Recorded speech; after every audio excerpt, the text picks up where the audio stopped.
antes de yo ser el pastor de esta iglesia, yo trabajé como capellán de la Clínica Bautista en Barranquilla. Y recuerdo mucho a una pacientica que tuvimos allí, una ancianita muy dulce, muy querida. Y esa ancianita entraba a la clínica, pasaba unas 10, a veces 2 semanas en la clínica y se iba para su casa y a los pocos días regresaba y pasaba también otros 10 días, otras 2 semanas y era continuamente que entraba y salía. Y pues mi labor como capellán era visitar a cada paciente y pues me hice bastante amigo de la señora, de la ancianita, y hablábamos mucho. Y yo detecté algo que era la razón por la cual ella entraba y salía continuamente. Ella me dijo, es que realmente yo me siento muy sola en mi casa. Mi hija se va a trabajar, mi nieta se va a estudiar y yo me quedo sola todo el día. En cambio, cuando vengo a la clínica, tengo con quién hablar, hablo con las enfermeras, hablo con usted, capellán, hablo con los médicos, hablo con otros pacientes, con los familiares. Entonces yo llegué a la conclusión que ella tenía una enfermedad, la enfermedad de la soledad,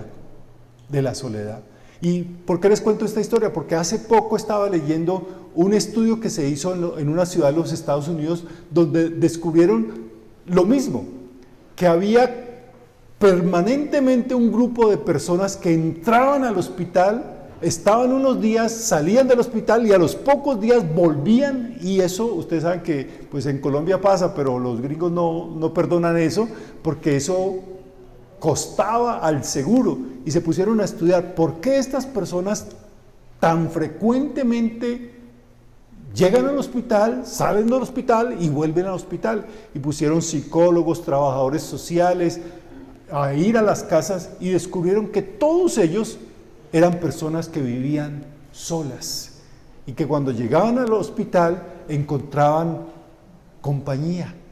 Estaban enfermos también ¿de qué? De la enfermedad de la soledad. Yo no sé si ustedes lo escucharon, pero en el mes de octubre del año pasado, esta estadística me partió el corazón. Aquí en Colombia, hasta el mes de octubre del año pasado, 50,000, alrededor de 50,000 niños habían perdido por la epidemia del COVID a su papá y a su mamá. Se habían quedado abandonados, solos.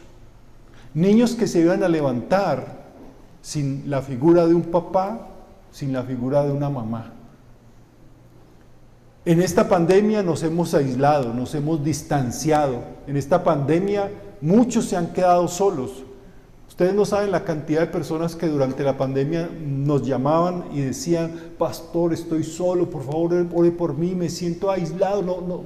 O sea, se sentían que realmente lo más pesado de la pandemia era estar solos. Y ante esta epidemia de la soledad, que es una epidemia silenciosa, que está golpeando nuestras vidas, a nuestros niños que quedaron aislados, llevan 2 años, muchos de ellos apenas están tratando de conectarse con sus amiguitos de nuevo en clases presenciales en sus colegios. Ante esa soledad, el Evangelio tiene el siguiente mensaje para todos nosotros: nunca estás solo, nunca estás solo. Esta es la serie que vamos a comenzar hoy, para que descubramos cómo el Evangelio puede ayudarnos a cada uno de nosotros cuando la epidemia de la soledad golpee nuestra vida. Y esta serie se va a basar en el Evangelio de Juan, que es el Evangelio que estamos leyendo durante todo el año aquí en nuestra iglesia. Y quiero que vean por un momento para qué el apóstol Juan, el evangelista Juan, ¿para qué escribió este evangelio? En el Evangelio de Juan capítulo 20, o sea, al final del evangelio, el apóstol describe o escribe cuál fue el propósito de escribir este evangelio. Juan 20, 30 al 31 dice así: Jesús hizo muchas otras señales en presencia de sus discípulos, las cuales no están escritas en este libro. Pero estas, o sea, estas señales que sí están escritas en este libro, se han escrito para que ustedes crean que Jesús es el Cristo, el Hijo de Dios, y para que al creer tengan vida en su nombre. El propósito del Evangelio es que las personas crean, pero no crean en cualquier cosa o en cualquier persona, sino que crean en Jesús como el Mesías, el Salvador del mundo, y crean que Jesús es el Hijo de Dios. Pero tampoco ese es el objetivo.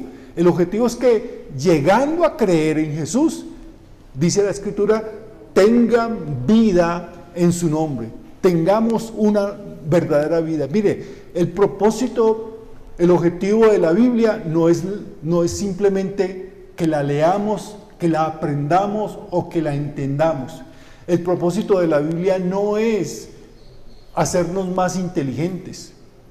El propósito de venir a la iglesia no es simplemente venir y cumplir con un rito, una tradición, una costumbre. Hay un propósito mucho más, y es lo que dice el apóstol Juan, que tengamos una vida real, una vida como la de Jesús. Ahora usted se preguntará, ¿y cómo fue la vida de Jesús? ¿Cómo es la vida de Jesús? La vida de Jesús fue una vida continuamente relacionada con Dios. Fue una vida impulsada por el amor, no por el temor. Una vida perdonada, una vida llena de gozo, una vida sin miedo, una vida llena de confianza, una vida llena de la seguridad de la fidelidad de Dios que nunca falla, una vida que vale la pena, una vida que no está sola, aún en los peores momentos. Eso es lo que el Señor quiere que entendamos. El propósito de todo lo que Él hizo es que usted y yo tengamos una verdadera vida. Y Jesús nos asegura que nunca estamos solos. Y vamos a descubrir, obviamente no vamos a utilizar todo el Evangelio de Juan, simplemente voy a utilizar las 7 señales o 7 milagros que Juan escribió en su Evangelio que hizo Jesús. ¿Cuántos milagros hizo Jesús? Según el mismo Evangelio dice, no cabrían los libros para describir todo lo que Jesús hizo de milagros en la gente. Pero curiosamente, el apóstol Juan, cuando escribió su Evangelio, solamente escogió 7 milagros para incluir en su Evangelio. Los demás apóstoles escribieron, los demás evangelistas escribieron muchos. Por ejemplo, usted lee el Evangelio de Marcos, de Mateo y de Lucas y se da cuenta que ellos describieron muchos milagros, ciegos sanados, cojos, personas leprosas, personas que tenían brazos secos, personas que, niños enfermos, niños muertos, personas que estaban muertas, cantidad de enfermos que Jesús sanó, milagros, cantidades, pero Juan solamente escogió 7. La razón, yo no la sé, pero lo que uno sí nota es que en cada uno de esos 7 milagros que Juan optó por describir en su Evangelio, hay algo muy, muy importante, donde podemos entender esa frase, nunca estás solo. Cada una de las señales, cada uno de los milagros que describe Juan en el Evangelio, los conocemos, son 7 y son de los más conocidos que Jesús hizo. Y seguramente cuando los leamos, vayamos descubriendo cada uno de estos milagros, usted va a decir, eso ya lo sé, esa historia yo lo sé, pero lo bueno de la Biblia y lo bueno de estos 7 milagros es que yo quiero que ustedes los analicen, los vean, los observen, como cuando usted observa un paisaje como este, por ejemplo. ¿Saben qué es ese paisaje? Sí, el Valle de Cocora, muy conocido. ¿Saben desde dónde se tomó esa foto? ¿Desde dónde? desde el mirador de Salento, ¿ya? Pero si usted se ubica en otra parte, ve el mismo valle, pero desde otro ángulo y lo aprecia de otra manera, como sigue. Ya este es desde dentro del valle, desde la parte alta. Esto ya es en el camino, ¿verdad? Y esto ya es dentro del parque donde pasa esta quebrada Cárdenas allí. Pero miren que es el mismo valle. Lo único es que dependiendo de dónde usted esté, usted ve algo que diferente. Lo mismo vamos a hacer con estos milagros. Todos los conocemos. Van a ver el de hoy que es el primero y es, ¡ay!, lo conocemos y nos gusta mucho, ¿cierto, Javier? Este milagro.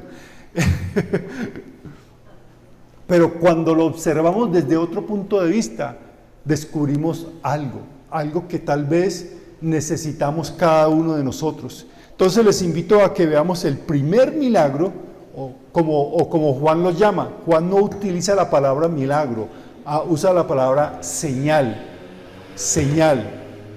Y una señal sirve ¿para qué? Apuntar a algo, para guiarnos a algo, para que nos fijemos en algo. Entonces vamos a esta primera señal en Juan capítulo 2, versículos del 1 al 11. Los que estamos siguiendo los devocionales de la iglesia, esta semana leímos este milagro. Juan capítulo 2, del 1 al 11 dice así: al tercer día se celebraban unas bodas en Caná de Galilea. Estamos en buen ambiente porque anoche tuvimos matrimonio y la otra semana tendremos matrimonio. Y allí estaba la madre de Jesús. También Jesús y sus discípulos fueron invitados a la boda. Cuando se terminó el vino, la madre de Jesús le dijo: ya no tienen vino. Y Jesús le dijo: ¿qué tienes conmigo, mujer? Mi hora aún no ha llegado. Su madre dijo a los que servían: hagan todo lo que Él les diga. Que ese fue el versículo que escribimos 5 veces esta semana. Hagan todo lo que Él les diga. En ese lugar habían 6 tinajas de piedra para agua, como las que usan los judíos para el rito de la purificación, cada una con capacidad de más de 50 litros. Y Jesús les dijo: llenen de agua estas tinajas, y las llenaron hasta arriba. Entonces les dijo: ahora saquen lo que está allí y llévenlo al catador. Y se lo llevaron. El catador probó el agua hecha vino sin que él supiera de dónde era, aunque sí lo sabían los sirvientes que habían sacado el agua. Entonces llamó al esposo y le dijo: todo el mundo sirve primero el buen vino, y cuando ya han bebido mucho, entonces sirve el menos bueno.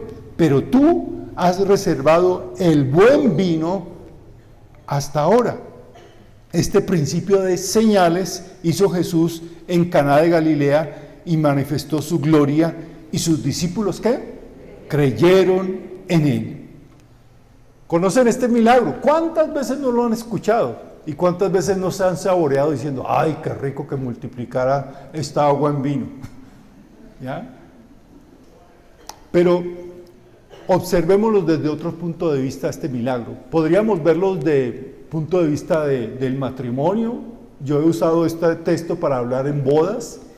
Podemos usarlo como una enseñanza, viéndola desde el punto de vista de cómo Jesús trajo algo diferente que rompía con el judaísmo, con la religión judía. Podemos ver cuál era el papel de María, la madre de Jesús, en su ministerio. Podemos enfocarnos desde muchos ángulos, pero yo quiero que nos enfoquemos en lo que es el tema de esta serie de enseñanzas. Nunca estás solo, nunca estás solo. Entonces, cuando yo leo este texto, me hago esta pregunta: ¿qué tiene de importante una boda y que en esa boda se acabara el vino? Porque recuerden, este es el primer milagro, la primera señal que hizo Jesús, extraordinaria. Y Juan toma el tiempo de decir: el primer milagro que hizo Jesús no fue hecho en una sinagoga, no fue que Él dividió el mar, o hizo caer pan del cielo, o levantó a una persona que estaba muerta, o sanó a un leproso, o como empieza el Evangelio de Marcos diciendo que sanó a una persona que estaba poseída por un demonio. ¿Por qué Juan se toma la molestia de decir que el primer milagro que hizo Jesús fue en una boda, y justamente en una boda donde se acabó el vino. ¿Qué de importante es eso? Entre todas las necesidades humanas, nosotros sabemos que hay necesidades humanas mucho más importantes. ¿Por qué preocuparse por copas vacías en un matrimonio? ¿Por qué preocuparse Jesús por hacer un milagro, la primera demostración de su gran poder, para que unas personas en una fiesta tuviesen vino para celebrar? Y la respuesta es esta: a Jesús le preocupa porque a nosotros nos preocupa. A nuestro Dios le preocupa lo que a nosotros nos preocupa, aunque lo que nos preocupe a nosotros sea ¿qué? Muy insignificante, muy intrascendente.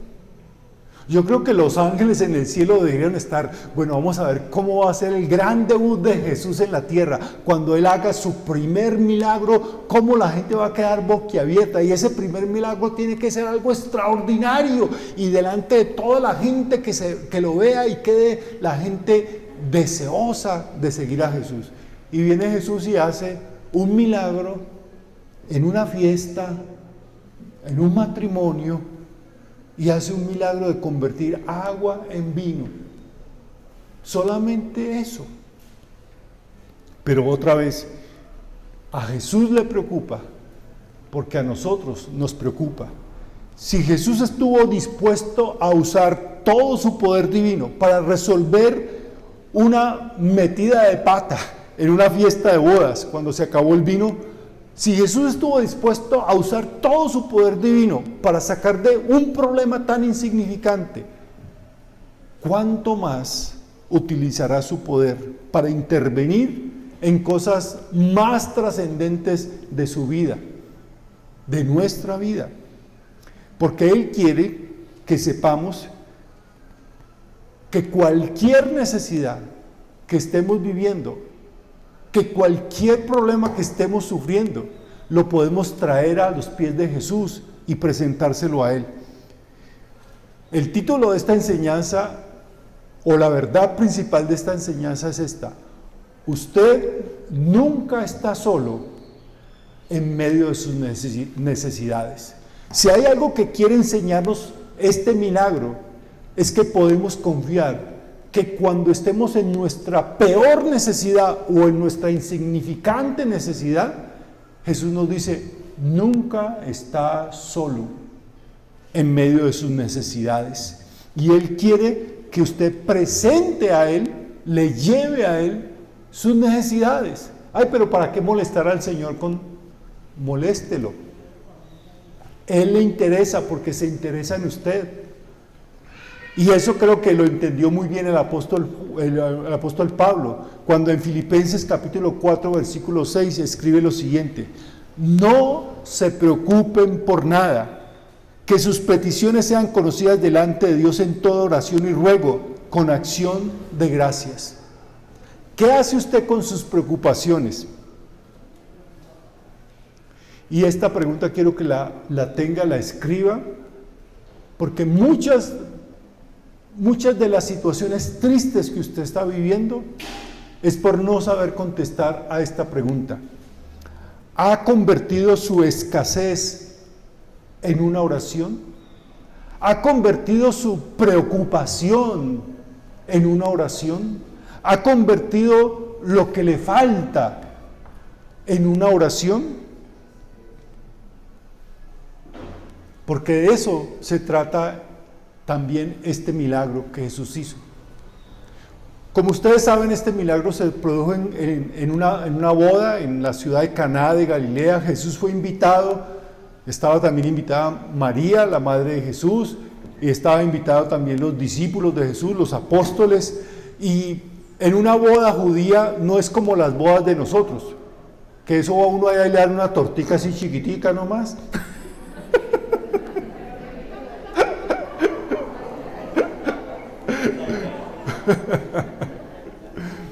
No, mentira, estuvo todo tan deliciosa noche.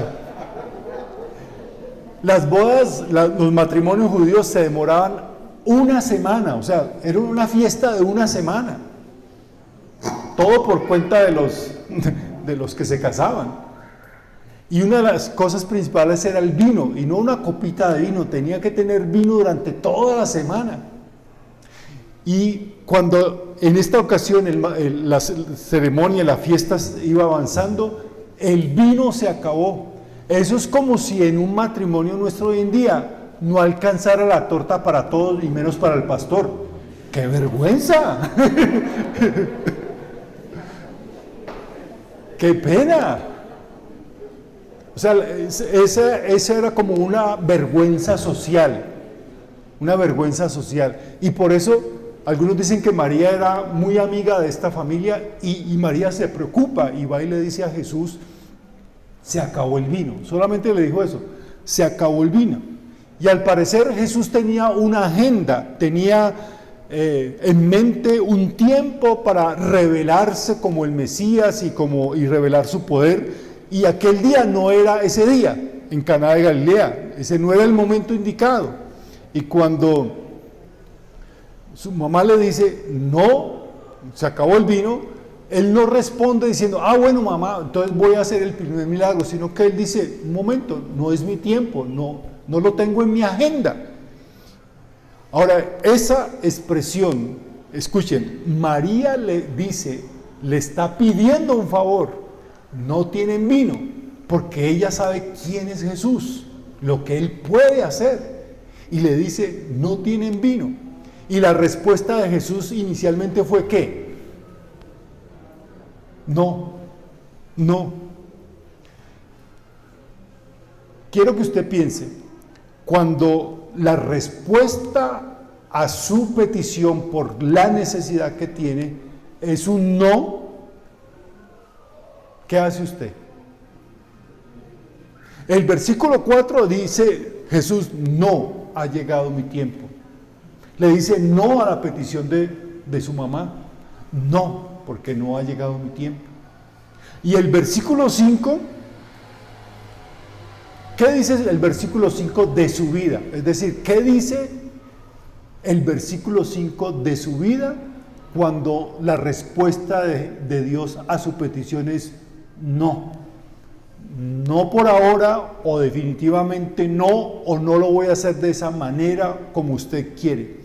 El versículo 5 de María pudo haber sido diferente, porque el versículo 5 dice, ¿qué fue lo que dijo María en el versículo 5? Le dijo a los sirvientes, hagan todo lo que Él les diga. Hagan todo. Ahora, el versículo 5 de su vida, ¿cómo habría sido? El versículo 5 de María pudo haber sonado así. Entonces ella salió refunfuñando. O puede ser, ella dijo que ya no creía en su hijo. O pudo haber dicho, si me amaras, me harías lo que te estoy diciendo. O podría haber dicho, todos estos años yo lavándole la ropa, haciéndole de comer, y así me lo agradece. ¿Y cómo dice el versículo 5 de su vida? Tanto que he ido yo a la iglesia, tanto que he ofrendado, tanto que he leído la Biblia y el Señor no me contesta a mí, tanto que oro yo, y eso no me ha servido de nada. Yo no vuelvo a esa iglesia, yo no vuelvo a orar, yo no vuelvo a leer la Biblia, yo no vuelvo a confiar, me declaro ateo. ¿Qué dice el versículo 5 de su vida cuando la respuesta de Dios a su petición es no? No por ahora, no definitivamente, o no va a ser a su manera, va a ser a mi manera. ¿Qué dice el versículo 5 de su vida? El versículo 5 de la vida de María fue muy diferente. Se volteó hacia los sirvientes y simplemente dijo, hagan todo lo que Él les diga. Traducido, Jesús tiene el control, no yo. Jesús puede hacer milagros, no yo. Jesús lo puede resolver, no yo. Jesús ve el futuro, yo no. Jesús gobierna el mundo, yo no. María supo colocarse, ¿en dónde? En su lugar, no en el lugar que otras tradiciones religiosas la colocan. Ella se colocó en el lugar y dijo, no hagan lo que yo digo, ¿hagan qué? Todo lo que Jesús les dice, porque Él sabe lo que está haciendo. Algo evidentemente en la fe de María causó que Jesús cambiara de opinión, porque Jesús hizo un milagro. Jesús cambió de opinión. Ahora, en otras tradiciones religiosas dicen, si ve, es que Jesús le hace caso a María. Por eso es que hay que orar a María, porque ella convence a Jesús. No es eso. Si usted recuerda en el Evangelio, en otra ocasión, una mujer que tenía a su hija enferma, busca a Jesús y le dice, mi hija está enferma, ayúdame por favor. Y Jesús dice, no. Le dice, no, porque esa mujer era extranjera. Y le dice, no, porque yo fui enviado primero a las ovejas perdidas de Israel. Y no es justo que el padre le dé comida a los hijos ajenos y deje sin comida a los hijos de su propia casa. Y esta mujer dijo, bueno, estoy de acuerdo, pero los perritos debajo de la mesa se alimentan al menos de las migajas. Esta mujer me parece fabulosa, dice, trátame a mí como un perrito y dame las sobras de tu misericordia, que aún las sobras de tu misericordia son suficientes para mí. Y Jesús se quedó aterrado, dijo, oh, esta mujer sí tiene fe. Dijo, vete, tu hija queda sana. Pero no fue porque María hizo cambiar de opinión a Jesús, fue porque Jesús siempre responde positivamente cuando ve una fe sincera y arriesgada. Ahora, el milagro de Jesús resultó no simplemente en mucho vino, porque recuerdan, habían 6 tinajas de agua. Eso más o menos corresponde a 50 litros de agua. ¿Sabe cuántas botellas de vino salen de allí? Casi 1000 botellas de vino. 1000 botellas de vino. O sea, se iban a dar una... Pero escuchen esto. Lo más grandioso no es que hubo abundancia de vino, sino que el catador dijo, este es el que mejor vino, el mejor vino. Hubiese sido suficiente con que Jesús hubiese convertido el agua en vino cariñoso, o en ribelino, o en cherrinol, o vino Sansón. Pero no fue suficiente para Jesús, sino que convirtió el agua en el mejor vino. Hay unos amigos míos me trajeron de España un vino que disfrutamos mucho, delicioso. Acuérdate de mí cuando estés en tu gloria. Simplemente dejemos que Jesús haga y conteste a nuestras oraciones, no como nosotros queremos, sino con la generosidad, la bondad y la abundancia que Jesús tiene planeado para nosotros. Hubiéramos pedido, Señor, por lo menos danos juguito de uva o vino cariñoso de manzana, pero Jesús no, Él dio algo mucho mejor.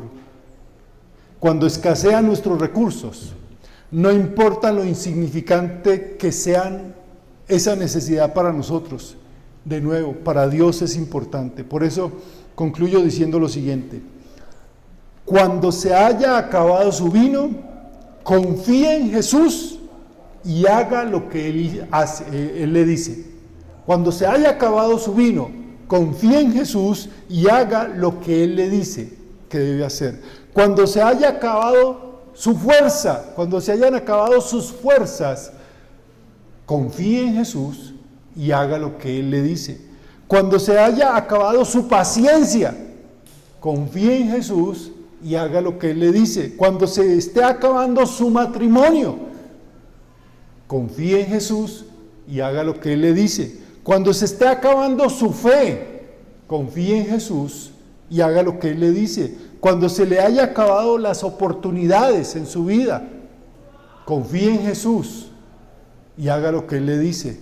Cuando crea que ya no queda nada por hacer, que ya no va a llegar el príncipe azul con la cual usted se va a casar, no quiero decir indirecta a nadie, confíe en Jesús y haga lo que Él le dice. Cuando se haya acabado su salud, confíe en Jesús y haga lo que Él le dice. Cuando se haya acabado su esperanza, confíe en Jesús y haga lo que Él le dice. Y de nuevo la pregunta: ¿ha convertido su escasez en una oración? ¿O ha convertido su necesidad, su escasez, en una queja? Lo hacemos tan frecuentemente, ¿verdad? Nos quedamos sin algo, perdemos algo, se nos acaba algo, y en vez de surgir una oración de fe hacia el Señor, lo que surge es amargura, resentimiento, quejas de parte de nosotros. Pero la pregunta es: ¿ha convertido su escasez en una oración? Hágalo ahora. Usted no está solo ante su necesidad. Dios nunca nos deja solos. Así nuestra necesidad sea muy insignificante para el cielo, si es importante para nosotros, es importante para Dios. Pero no olvide, convierta su necesidad, su escasez, en una oración. Pero no olvide lo otro: haga lo que Dios le dice que haga. No solamente basta con orar, es escuchar lo que dice María. Hagan todo lo que Él le dice. ¿Saben que esas son las últimas palabras que en el Evangelio aparecen de María? María no habla mucho en la Biblia. Hoy en día ponen a hablar a María demasiado en otros ambientes religiosos, pero María habla poco en la Biblia. Pero lo poco que habla llega a nosotros. Y estas últimas palabras de María nos recuerdan que nosotros también somos llamados a hacer todo lo que Él nos dice. Convierta su necesidad en una oración, pero no se olvide de hacer todo lo que Él dice que hagamos. Y yo lo desafío a que ahora mismo, en este momento, convierta esa necesidad que está teniendo. No sé cuál necesidad, tal vez puede ser algo muy pequeñito. Tal vez usted dice: ay, que tengo este zapato que me tiene este callo alborotado. O tal vez es un problema de salud grande, un problema económico, un problema familiar, un problema con el hijo, un problema de pareja, un problema de soledad, un problema emocional. Lo que sea, convierta esa necesidad en una oración. Si usted quiere convertir su necesidad en una oración, le voy a pedir que se coloque en pie, allí donde está, y vamos a orar los unos por los otros, para que Dios conteste en forma abundante, para que Él conteste como Él lo sabe hacer y nos sorprenda, no con un poco de vino, sino con mucho vino, y no con cualquier vino, sino con el mejor vino. Vamos a orar. Señor Jesús, muchas gracias te damos por ser alguien que tiene tanto cuidado de nosotros y se preocupa tanto por lo que nos preocupa a nosotros.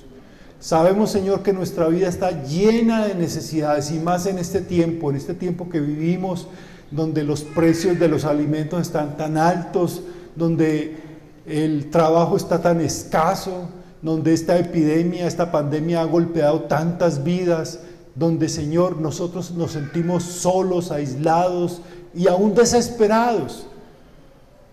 Pero, Señor, gracias porque nos afirmas nos das la convicción, nos das la garantía de que frente a nuestras necesidades nunca estamos solos, porque tú estás con nosotros y te interesas por nosotros y por lo que nos interesamos nosotros. Por favor, Señor, mira la necesidad de cada una de las personas que están aquí. Las necesidades grandes, las necesidades medianas, las necesidades pequeñas y aún esas que consideramos insignificantes. Señor, por favor, extiende tu misericordia a las vidas de cada uno de ellos y muéstrales tu grandeza, tu poder y sobre todo tu amor, porque sabemos, Señor, cuánto nos amas y cuánto te preocupas por nosotros. Sorpréndenos, Señor, sorpréndenos como sorprendiste a estas personas con abundante vino y con el mejor vino. Sorpréndenos a nosotros dándonos no lo que te pedimos, sino lo mejor que tú tienes para nuestras vidas. Sorpréndenos, Señor, con abundancia, pero también con la calidad que siempre tú nos das a nosotros. Padre Santo, confiamos en ti y vamos a ver tu gloria en nuestras vidas, para que no solamente nosotros creamos como lo hicieron los apóstoles, sino que todos a nuestro alrededor también lleguen a creer y a confiar en ti. Te lo suplicamos en el nombre de Cristo Jesús. Amén. Amén.